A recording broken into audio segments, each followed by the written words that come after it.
پیارے بھائیوں اور معزز سامعین کرام اور خواتین و حضرات، السلام علیکم ورحمۃ اللہ وبرکاتہ۔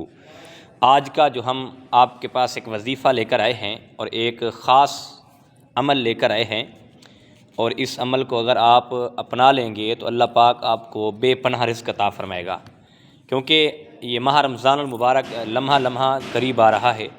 رمضان کی گھڑیاں ہمارے نزدیک آ رہی ہیں۔ اس رمضان المبارک میں رب ذوالجلال فرشتوں کو حکم دیتا ہے کہ جنت کو سجا دو، اور پورا سال اس انتظار میں رہ جاتا ہے انسان، لیکن اس ماہ میں رمضان المبارک میں جنت کو سجایا جاتا ہے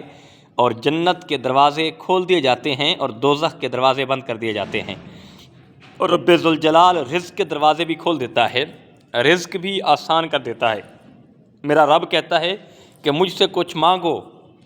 تم مانگو گے میں تمہیں عطا کروں گا، جو بھی مانگو گے میں تمہیں عطا کروں گا۔ مجھ سے رزق مانگو گے، مجھ سے اولاد مانگو گے، جائز حاجت جو بھی کرو گے میں رب پوری کروں گا۔ یہ رمضان المبارک وہ گھڑی ہے جب ہم اپنے رب سے مانگیں گے تو رب ذوالجلال ہمیں اتنا عطا کرے گا کہ ہماری سوچ نہیں ہے۔ لیکن رمضان المبارک ایک ماہ ہمارے پاس آتا ہے، گنتی کو 29 یا 30 دن ہوتے ہیں، تو ہمیں رمضان المبارک کے دنوں کو ضائع نہیں کرنا چاہیے، بلکہ قرآن پاک کی تلاوت کرنی چاہیے، عبادت کرنی چاہیے، اپنے رب کو راضی کرنا چاہیے۔ اور دیکھیں کریم آقا علیہ الصلاۃ والسلام نے فرمایا کہ قیامت والے دن یہ قرآن انسان کی شفاعت کرے گا، اور روزہ اور قرآن قیامت میں بندے کی شفاعت کریں گے۔ روزہ کہے گا کہ اے اللہ، میں نے اسے کھانے اور خواہشات سے دن کے وقت روک رکھا، اور قرآن کہے گا میں نے اسے رات کو سونے سے روک رکھا، میں اس کی شفاعت کرتا ہوں، ہماری شفاعت قبول فرما۔ کریم آقا علیہ الصلاۃ والسلام سارا سال روزانہ تلاوت قرآن مجید فرماتے تھے، اور روزانہ سینکڑوں سوالات کے جوابات میں اللہ تعالیٰ کے احکامات بیان کرتے ہوئے قرآن مجید کی آیات تلاوت فرمایا کرتے تھے۔ لیکن ماہ رمضان المبارک میں دن میں عموماً اور رات کو خصوصاً زیادہ قرآن پاک کی تلاوت فرمایا کرتے تھے۔ آپ کے اس عمل پر سینکڑوں حدیثیں موجود ہیں۔ حضرت عبداللہ بن مسعود رضی اللہ تعالی عنہ حدیث کے راوی ہیں، اور کریم آقا علیہ الصلاۃ والسلام رمضان المبارک میں رمضان شریف میں پورا قرآن سنایا کرتے تھے،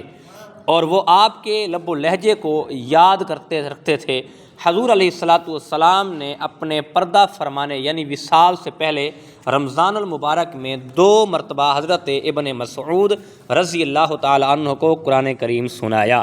اور ایک یہ عمل ہو گیا کہ قرآن پاک میرے کریم آقا علیہ الصلاۃ والسلام کا فرمان عالی شان ہے، لیکن اس ماہ میں جو آپ کو خاص وظیفہ بتانے جا رہا ہوں، جو چاند رات ہوتی ہے، یعنی رمضان کا جب چاند نظر آتا ہے، نماز مغرب کے بعد اگر آپ 21 بار سورۃ قدر پڑھ لیں، انا انزلناہ فی لیلۃ القدر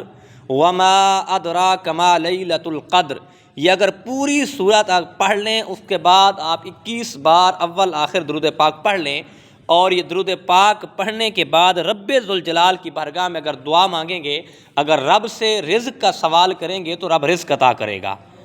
اور اتنا رزق عطا کرے گا، اتنا رزق عطا کرے گا کہ آپ کو پتہ نہیں چلے گا کہ یہ رزق کہاں سے آ رہا ہے اور کیسے آ رہا ہے۔ اور جیسے عموماً ہم دیکھتے ہیں کہ پانی اگر اونچی جگہ سے نیچے آ رہا ہو تو کیسے آتا ہے، اور دوڑتا ہوا پانی نیچے آتا ہے، اسی طریقے علماء کرام اور فقہاء کرام نے لکھا ہے کہ اگر آپ یہ وظیفہ کر لیں گے، اس وظیفے کی برکت سے، سورۃ قدر کی اور اول آخر درود پاک کی برکت سے، جب چاند نظر آتا ہے مغرب کی نماز کے بعد، یہ وظیفہ کر کے رب ذوالجلال کی بارگاہ میں اگر آپ دعا مانگیں گے تو اللہ آپ کو اتنا رزق عطا کرے گا، اتنا رزق عطا کرے گا کہ آپ اسے سنبھال نہیں سکو گے۔ اور اللہ نے ہمیں ہر موقع دیا ہے، اللہ نے ہمیں سنبھلنے کا موقع دیا ہے، مانگنے کا موقع دیا ہے، لیکن ہم لوگوں کے آگے تو ہاتھ پھیلاتے ہیں، جا کر سوال کرتے ہیں، جو رب ہمیں کہتا ہے ہم اس پہ عمل نہیں کرتے۔ ہم رب نے ہمیں کہا ہے ہم رب سے مانگیں، اور رب ہمارے اتنا قریب ہے کہ دیکھیں جو رب ہمارے ساتھ 70 ماؤں سے بھی زیادہ پیار کرتا ہے۔